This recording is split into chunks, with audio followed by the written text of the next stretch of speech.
ঢাকায় সহ সমন্বয়ক পরিচয়ে এক বাসের হেলপারকে মারধরের একটি ভিডিও সোমবার ছড়িয়ে পড়ে ফেসবুকে।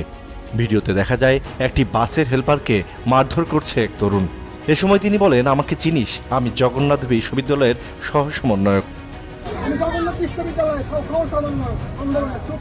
1 মিনিট 7 সেকেন্ডের ভিডিওতে পুরোটা সময় জুড়ে মারমুখী অবস্থায় ছিলেন সেই তরুণ। ওই হেলপারকে বারবার বলতে দেখা যায়, ছাত্র আন্দোলনে আপনাদের সাথে আমিও ছিলাম ভাই। ভিডিওটি ফেসবুকে ভাইরাল হওয়ার পর এ নিয়ে কটূক্তির শিকার হন বৈষম্য বিরোধী ছাত্র আন্দোলনের নেতৃত্ব দেয়া সমন্বয়ক সহ সাধারণ শিক্ষার্থীরা।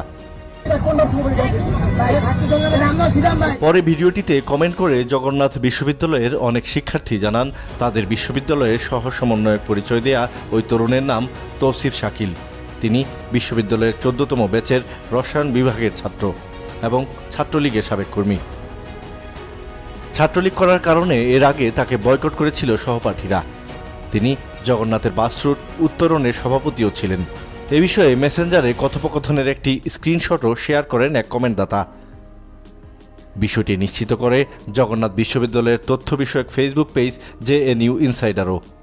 তারা তৌসিফ শাকিলের ফেসবুক প্রোফাইলের স্ক্রিনশট সহ তার পরিচয় তুলে ধরে একটি পোস্ট দিয়েছে তাদের পেজে।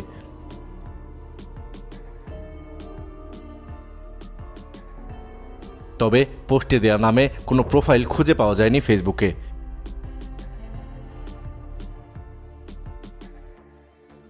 ধারণা করা যায় অনেকে শাকিলের প্রোফাইলের অনুসন্ধান চালানোয় আইডি ডিঅ্যাক্টিভেট করে দিয়েছেন তিনি।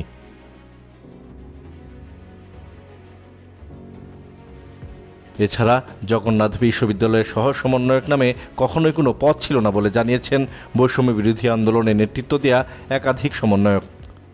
গত 29 জুলাই 27 সদস্য বিশিষ্ট যে সমন্বয় পরিষদ গঠন করা হয় তাতেও নাম নেই এই শাকিলের।